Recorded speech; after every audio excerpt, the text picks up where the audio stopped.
तो आज हम लोग पढ़ने वाले टैग नंबर। हम लोग नंबर लिए एक जिसका 2025 है। इसको सबसे पहले टैग नंबर होता है क्या हम लोग जान लेते हैं। मान लीजिए ये 2025 नंबर है। सबसे पहले हम लोग इसको स्प्लिट करेंगे, अलग अलग करेंगे 20 और 25 में। जब हम लोग ये दोनों का सम करेंगे और जब इसका स्क्वायर करेंगे तो उसका आंसर भी सेम आएगा 2025। ये और ये सेम था, इसका मतलब ये टैग नंबर है। तो पहला स्टेप सबसे पहले क्या है इसका, 20 अलग कर दिए हम लोग, 25 अलग कर दिए। तो सेकंड स्टेप में क्या है, हम लोग को सम करना है। फिर सम को हम लोग को स्क्वायर कर देना है और वो स्क्वायर का वैल्यू जो है वो इस नंबर के बराबर आएगा। तो चलिए हम लोग सबसे पहले प्रोग्राम लिखते हैं। चलिए प्रोग्राम के अंदर बढ़ते हैं। तो मैं बना रहा हूँ मेन मेथड, आप लोग स्कैनर से भी बना सकते हैं।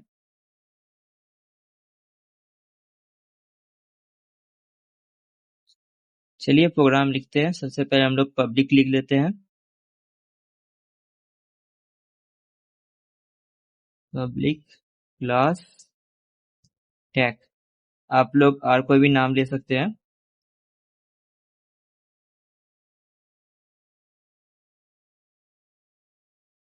स्टैटिक वाइड में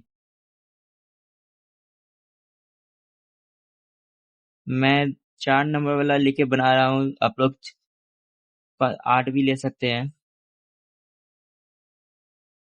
तो सबसे पहले हम लोग को पहला स्टेप क्या था, हम लोग का पहला स्टेप था हम लोग को 2025 को अलग करना। तो अलग करने के लिए हम लोग क्या यूज कर सकते हैं, अगर हम लोग डिवाइड करके देखें इसे 100 से, तो सबसे पहले 200 कैंसिल आउट हो जाएगा, 2 गया। फिर 025 आया, इसे हम लोग चेक कर लेंगे एक आध नंबर है कि नहीं है ऊपर। तो हम लोग वापस लिखेंगे 2025, कोई नंबर आया नहीं, इसका मतलब ये अब इसके आगे डिविजन हो नहीं सकता है। तो ये 20 अलग हो गया और ये 25 अलग हो गया। 25 अलग के लिए हम लोग इसे बोलते हैं क्वार्टर और इसे बोलते हैं हम लोग रिमाइंडर। तो हम लोग क्वार्टर निकालने के लिए क्या करते हैं, हम लोग डिवाइड करते हैं। तो हम लोग लिख देते हैं इंट सी नाम का एक क्यू नाम का वेरिएबल बना लेते हैं। क्यू में हम लोग डाल देते हैं ए डिवाइड बाय 100।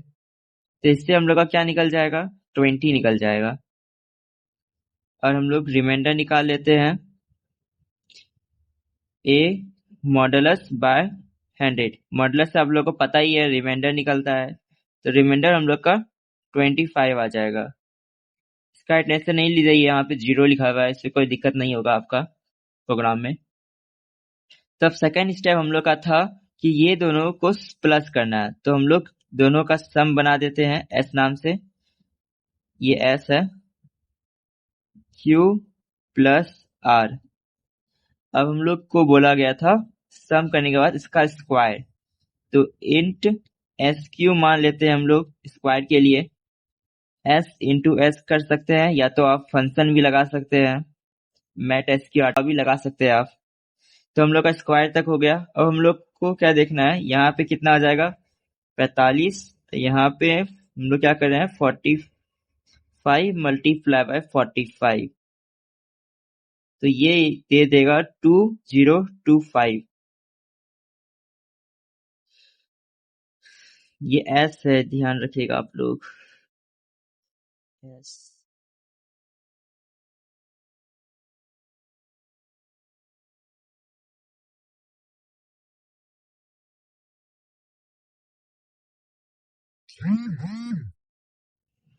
तो मैं यहाँ पे अभी कंडीशनर लगाने वाला हूँ चेक करने के लिए।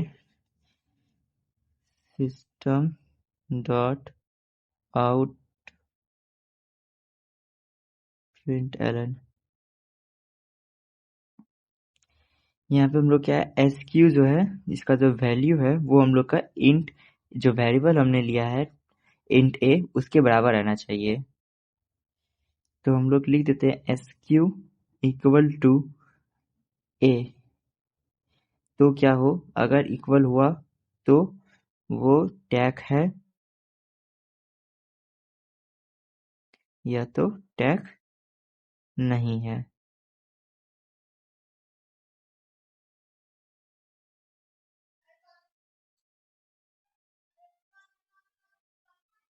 आप लोग एक बार पूरा प्रोग्राम देख लीजिए, मैं स्क्रीन कर देता हूँ उसे। तो आप ऐसे ही कोई भी नंबर का आप बना सकते हैं। अगर आप चाहते हैं कि मैं 8 डिजिट का बनाऊं टैग नंबर, तो कमेंट कर दीजिएगा। धन्यवाद आप लोगों का मेरे वीडियो को देखने के लिए।